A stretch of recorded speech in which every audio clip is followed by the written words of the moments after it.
নমস্কাৰ বন্ধু-বান্ধৱীসকল, আজি মই আপোনালোকৰ মাজত আৰু এটা নতুন কাহিনীলৈ উপস্থিত হৈছোঁ।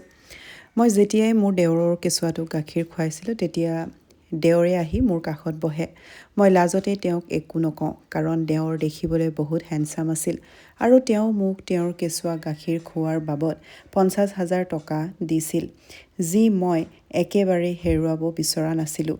এদিন ৰাতি দেওৰৰ কেঁচুৱাৰ বহুত জ্বৰ উঠিল আৰু সি জ্বৰতে কান্দি আছিল। তাক দৰৱো দিয়া হৈছিল, কিন্তু তাৰ জ্বৰ ঠিক হোৱাৰ নামেই লোৱা নাছিল। সেই নিশা দেওৰ মোৰ কোঠালৈ আহিলে আৰু ক'লে যে মই তেওঁৰ লগত সেই কোঠাতে থাকি দিওঁ। ময়ো মনে মনে দেওৰৰ কথা মানি ল'লোঁ, কিন্তু সেই সময়তে মই আচৰিত হৈ পৰিলোঁ যেতিয়া মই দেওৰৰ কেঁচুৱাটোক গাখীৰ খুৱাবলৈ বিচনাত বহিলোঁ। তেতিয়া দেওৰে আহি মোৰ ওচৰতেই বহিলে আৰু তেওঁ চলচলীয়া চকুৰে ক'বলৈ ধৰিলে, মই বহুত দিনৰ পৰাই চটফটাই আছোঁ। যদি আজি আপুনি মোক সুখী কৰি দিয়ে, তেনেহ'লে মই আপোনাক তাৰ বাবদ সম্পূৰ্ণ 1 লাখ টকা দিম। ইমান টকাৰ কথা শুনি মই নিথৰ হৈ পৰিলোঁ। দেওৰ দেখিবলৈ বহুত শক্তিশালী আছিল। মই এই সুযোগ কোনোপধ্যেই হেৰুৱাব বিচৰা নাছিলোঁ। মোৰ তৎক্ষণাত কামনা জাগি উঠিল, কাৰণ স্বামীৰ লগত সেইবিলাক কৰাও বহুত দিনেই হৈ গৈছিল। সেই নিশা মই নিজকে নিয়ন্ত্ৰণ কৰিব নোৱাৰিলোঁ আৰু লগে লগে কোঠাৰ লাইট অফ কৰি দিলোঁ। মোৰ স্বামী গুৱাহাটীত ড্ৰাইভাৰৰ কাম কৰিছিল। তেওঁৰ মাহিলী দৰমহা আছিল 10,000 টকা। গুৱাহাটীৰ দৰে চহৰত ইমান কম টকাত চলিবলৈ বহুত অসুবিধা হৈছিল। মোৰ বিয়া মোৰ মা-দেউতাই বৰ আশাৰে সাধাৰণভাৱে মোহিতৰ লগতে পাতি দিছিল। মোহিতৰ পৰিয়ালত তেওঁৰ মাক আৰু সৰু ভায়েক থাকে। প্ৰথমতেতো আমি বহুত সুখেৰে আমাৰ জীৱন কটাইছিলোঁ, কিন্তু যিমানে বয়স আৰু সময় বাঢ়ি গৈ থাকিল, আমাৰ কাৰণে বৰ সমস্যা হ'বলৈ ধৰিলে। এই কথা সেই সময়ৰ যেতিয়া মই মা হ'বলৈ ওলাইছিলোঁ। মোৰ প্ৰেগনেঞ্চিৰ তেতিয়া 4ৰ্থ মাহ আৰম্ভ হৈছিল। তেনেতে আমি সকলোৱে গম পালোঁ যে মোৰ স্বামীৰ চাকৰি গ'ল। এই খবৰটোৰ পৰা মই সেই সময়ত বহুত চিন্তিত হৈ পৰিছিলোঁ। মোৰ স্বামীয়ে মোক বহুতবাৰ বুজাবলৈ চেষ্টা কৰিলে যে সকলো ঠিক হৈ যাব, কিন্তু কেনেকৈ ঠিক হ'ব? এতিয়াতো মোৰ প্ৰসৱৰো সময় আহিবলৈ ধৰিছিল আৰু ইমানবিলাক খৰচ কেনেকৈ যোগাৰ হ'ব, সেয়া মই একেবাৰে বুজি পোৱা নাছিলোঁ। কিন্তু এইকেইদিনতে দেওৰে এটা ভাল চাকৰি পাইছিল।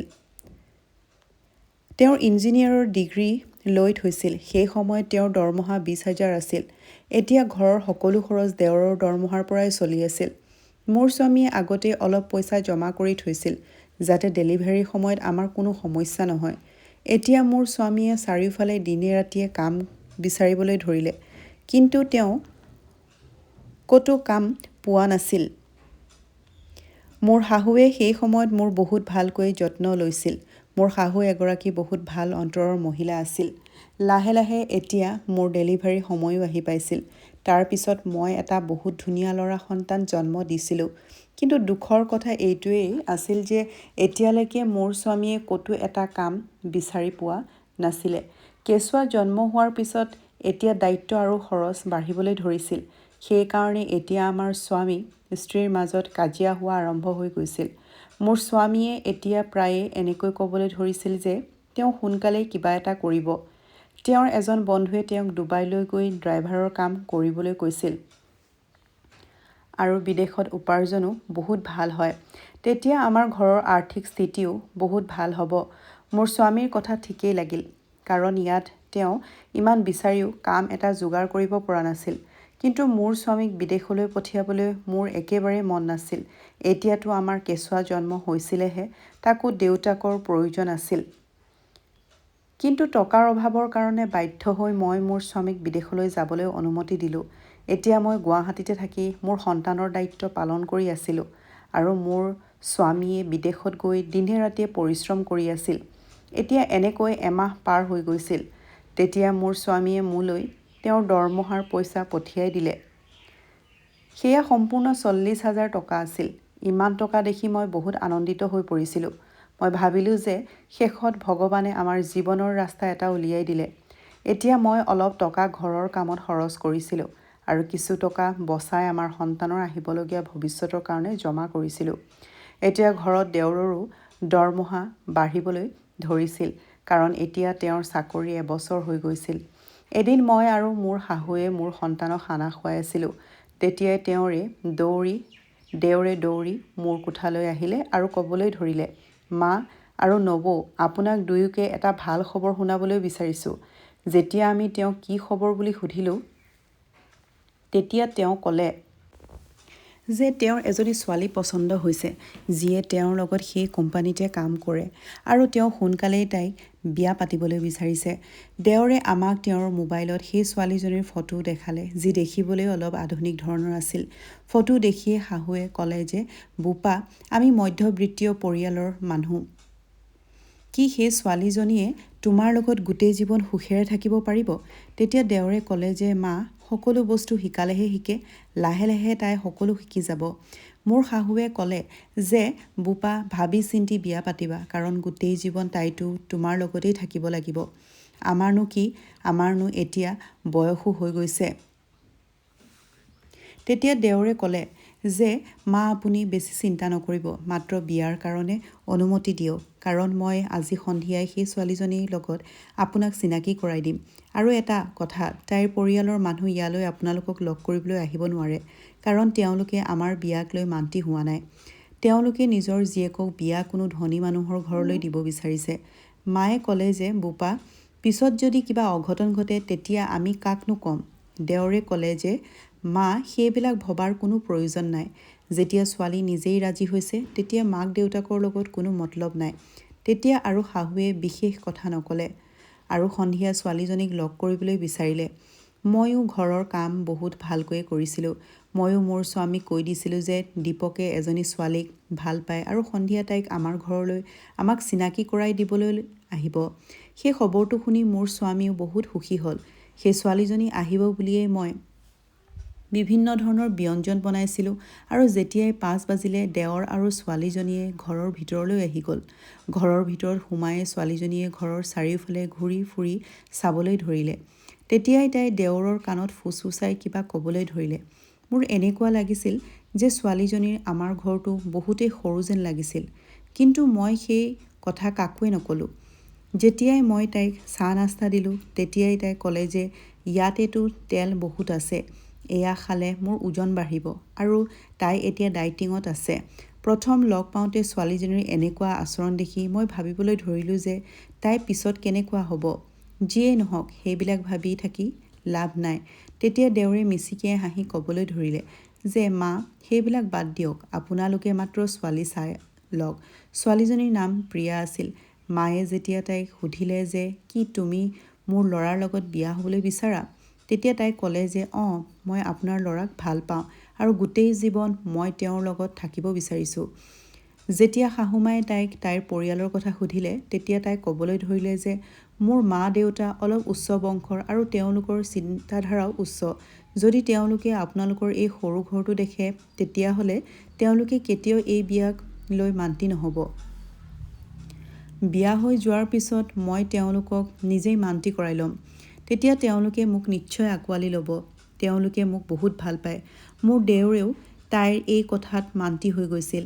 সেইকাৰণে মায়েও সেই কথাটোত বিশেষ একো নক'লে আৰু সোনকালে পণ্ডিত এজনক দেখুৱাবলৈ দিন-বাৰ ঠিক কৰিলে।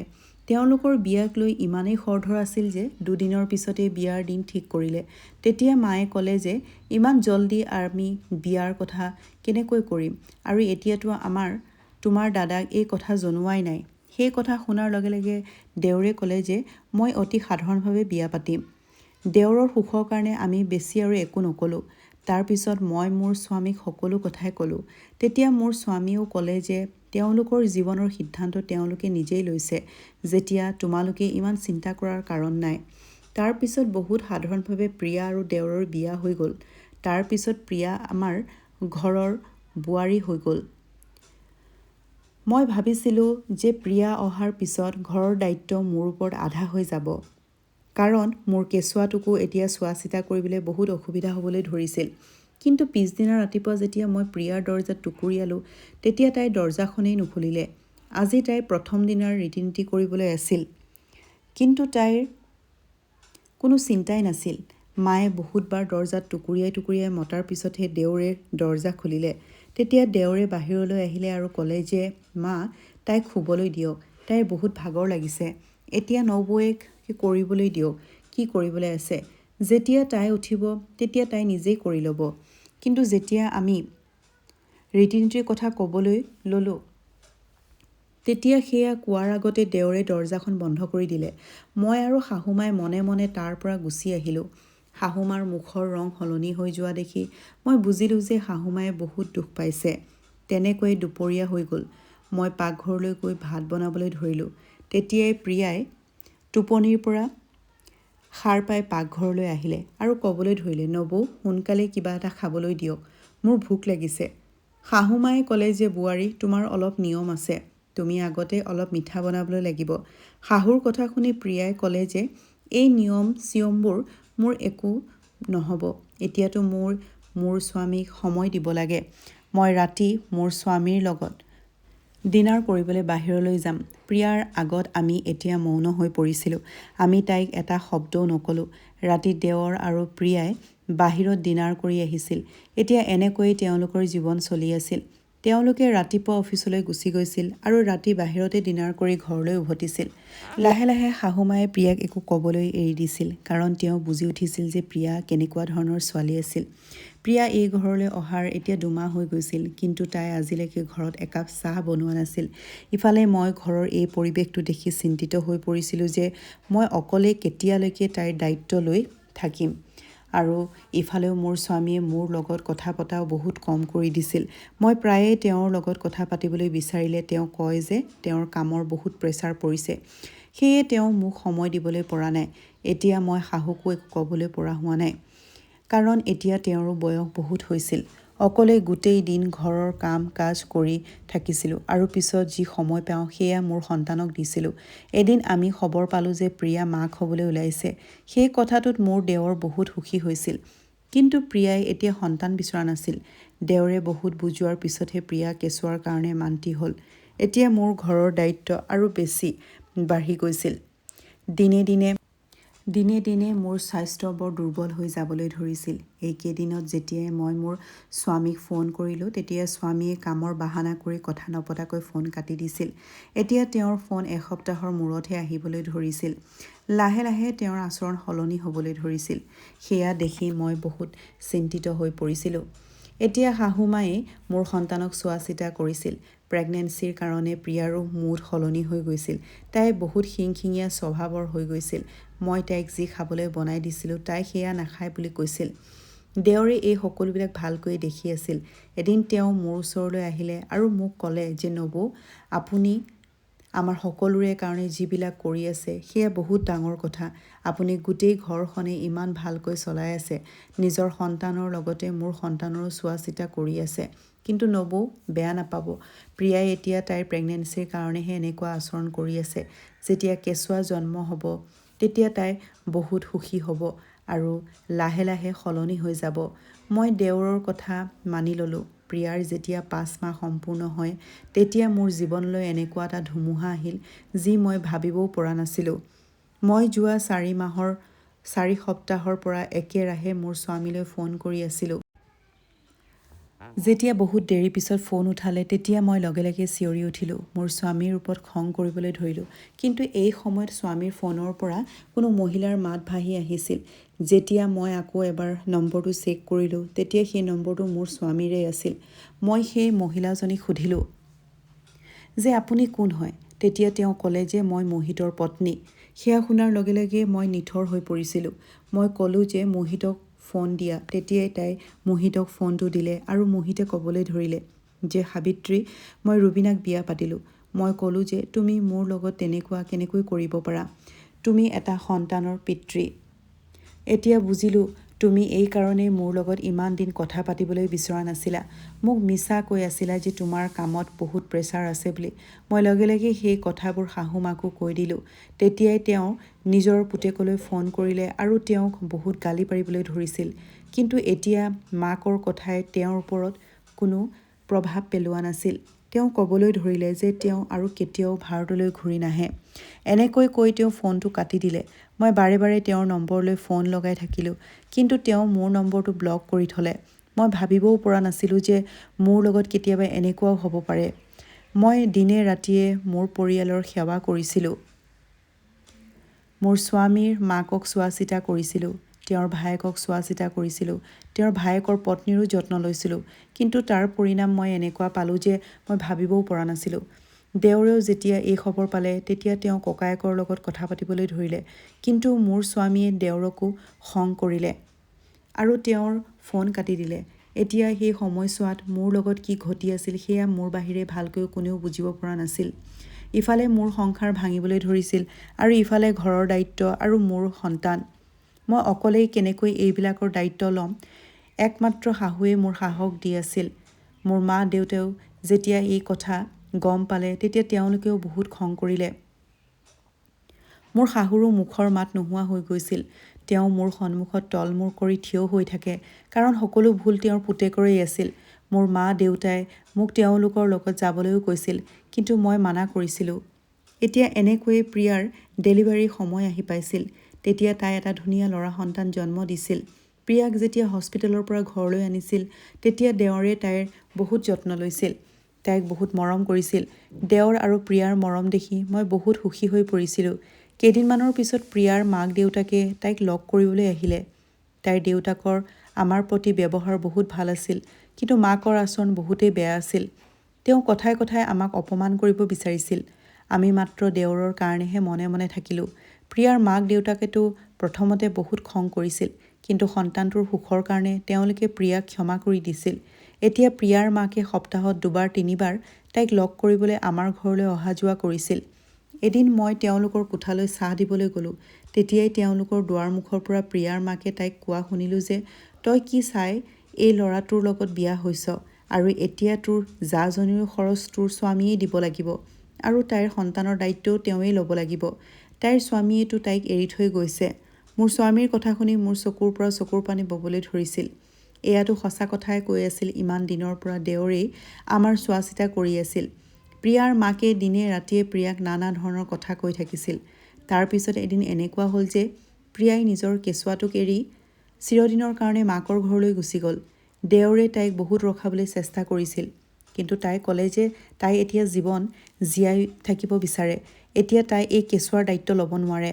তাৰ পিছত প্ৰিয়াই মোৰ দেওৰক ডাইভৰ্চ দিলে। তাৰ পিছত প্ৰিয়াই কোনো ধনী ল'ৰা এজনৰ লগত বিয়া হৈ গ'ল।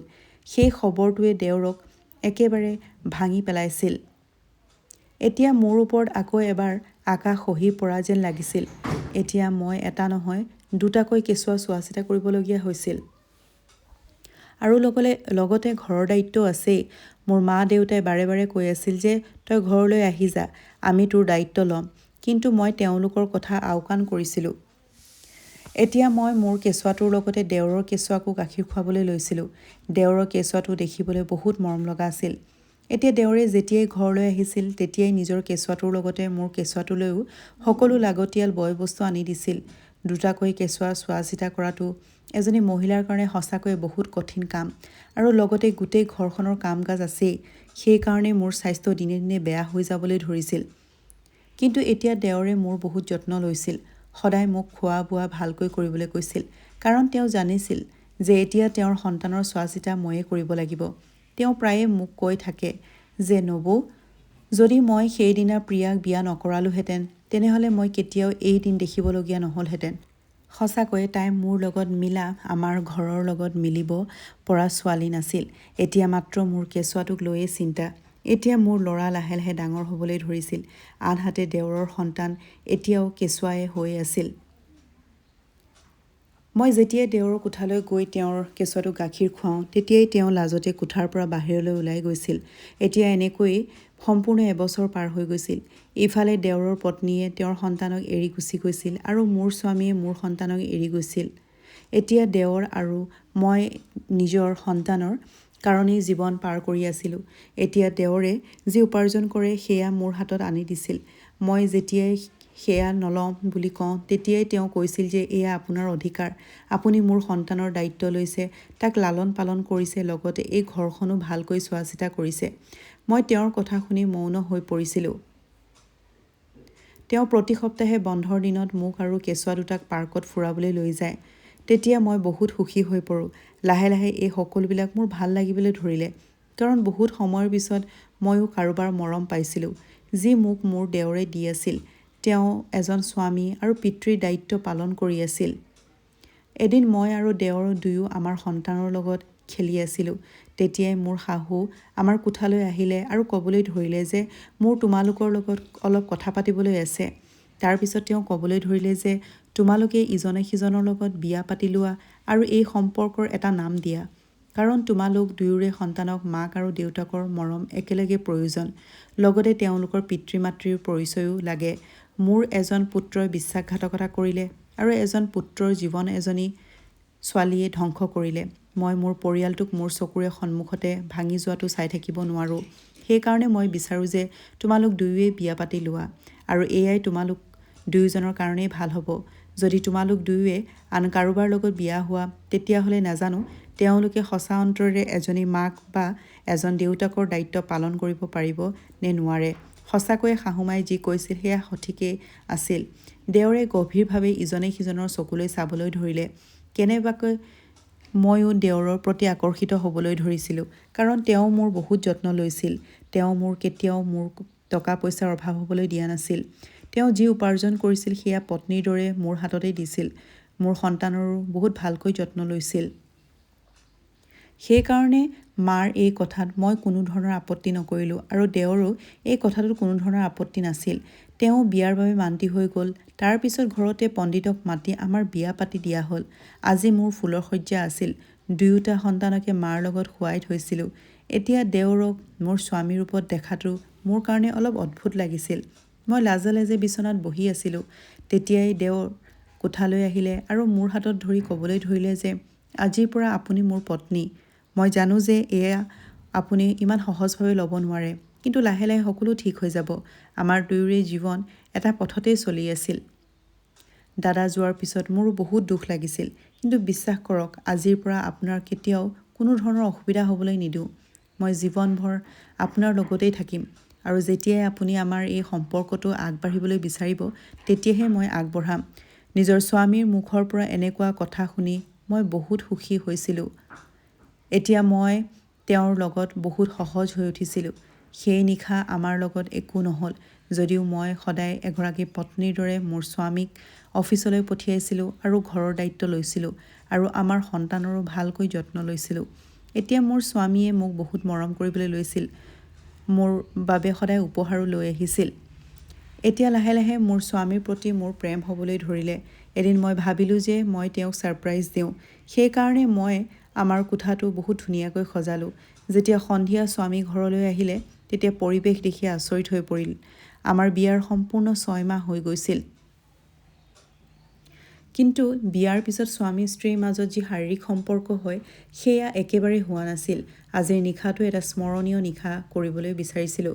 তেতিয়াই মই মোৰ স্বামীৰ ওচৰলৈ গ'লোঁ আৰু তেওঁক ক'লোঁ, এতিয়া আমি ইজনে সিজনৰ মাজত দূৰত্ব ৰাখিব নালাগে, কাৰণ মই আপোনাক বহুত ভাল পাবলৈ ধৰিছোঁ।